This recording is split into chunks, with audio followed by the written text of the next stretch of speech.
Success requires first expending 10 units of effort to produce 1 unit of results.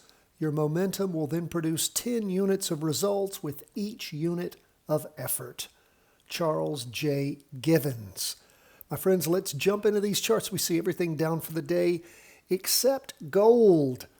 When we look at the S&P 500, we can see where things popped up after we closed our successful trade last week, slid sideways for a day, and then for the last few days, just sort of sliding along, hitting somewhere around the same tops and or bottoms, just about the same middle area. Down for the day, 1.06%. We are red on the STC, which is good to see. We want to see that reset down at the bottom like it did before we had this last up move. Hopefully it will be doing that. Now, when we look at the 2-day, it is, of course, still green. We do have a good bit of indecision there. We can see where the bulls push the market up and the bears, of course, were able to shove it back down. And we even have a down wick there and a very small green candle. So we'll keep our eye on things on the 2-day chart, but it is still green on the STC and still have a green candle there. We look at the weekly, not reaching the high of last week, an okay size candle, green on the STC.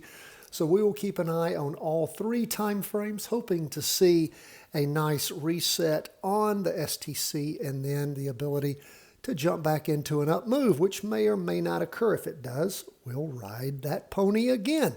What's up with the Qs? It hasn't gone red yet. Well, it did a couple of times before for very short periods. You can see it here and here.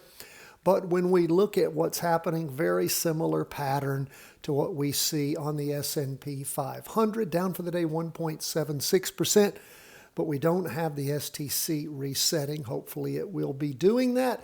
And when it does, we will be ready for it, keeping a close eye on it. About the same thing with the 2-day, except it is not above the 200 EMA. It's just sort of getting stopped right there.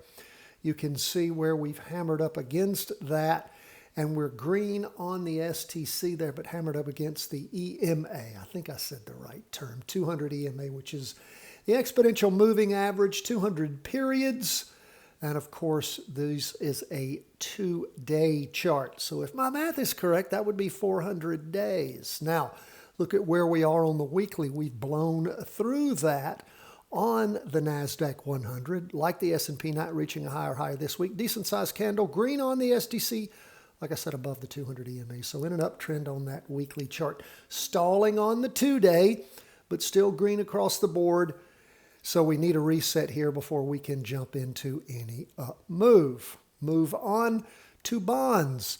Bonds were up a little bit earlier in the day. Now they're rotating back down 0.01%. We got a few more minutes for the market to be up, about an hour and 11 minutes or so. I'm recording this a little early for you. And what do we see happening? Well, we can see where things have continued to move down. Further down in the morning on Wednesday, pulling up a little bit. In the afternoon, not down as much. We'll see how the market closes. You can check that out later. We are red on the STC on the half-day chart, 2-day chart. 2 red down candles forming, but of course, well, this latest candle forming, and it will finish up today. Still green, though, on the STC. We look at the weekly, and you can see where it's still green on the STC, but again is rolling back over, going down. Now, keep in mind, on both the 2-day and the weekly, we are well below the 200 EMA on both those charts. So we'll keep the powder dry, pay attention to what's going on with bonds, and see how these charts lead us. What do we see going on with gold? Well, gold is our only up thing for the day, up 0.29.30%. Now we look at gold and we can see on this half-day chart where gold has previously topped out, rotated down strong down moves on Friday, and then just sort of sliding along sideways since then. Red on the STC. 2-day, of course, went red back on the Friday, Monday candle.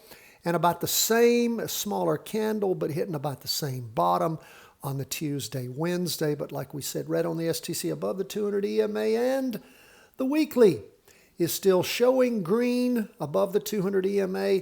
Lots of indecision last week with the big red spinning top. Lots of movement up and down. And then, of course, a down week. So we'll keep an eye on gold, see where it is going, and what we can do to help ride this wave. If gold is going to reset and get some real lows, that'll be okay, long as we get a good trigger to jump in to the next up move in gold. Remember, unlike our other funds, 20-year bonds, NASDAQ 100, and the S&P 500, we don't have a good short fund for gold. There is DGZ, but it's not liquid, which means that when you buy in, you're going to have a bad price and a huge spread between if you bought it and then you turned right around to sell it. That's how you always determine liquidity. What's the difference between the bid and the ask? Remember, you always buy at the highest price and sell at the lowest. So whenever you're looking at any kind of options montage, any kind of stock sheet, always remember you're going to pay the higher price when you buy. You're going to pay the lower price, or you're going to receive the lower price when you sell. And if there's a big spread, it's not liquid. And you've got to make up for that spread the minute you jump in before you even make a penny. Lastly, we'll look at Bitcoin, down for the day 1.79%. We can see where Bitcoin hit its most recent highs there in the morning and afternoon on Thursday the 2nd. And of course has gone down since then, really plummeting on Monday morning and then just sort of sliding on sideways and a little down since then, above the 200 EMA on this half-day chart. We don't have a 200 EMA on the 2-day or the weekly because it's not been around long enough. That is the fund itself. This is a closed month short-term ETF that tracks Bitcoin. So you don't have to buy it on a crypto exchange. You can get it on the regular market. So it's something for you to practice trade. Now we see on the 2-day where things peaked out, and for the last two 2-day candles, we see red, still green on the STC. We're waiting to, have this sort of reset for us. We want to see that happen so we can start using our STC again and be able to count on it like we were before. This week, we don't see much up move. In fact, we see where things have blown off a lot since last week. We do have a bit of a green candle there, green on the STC.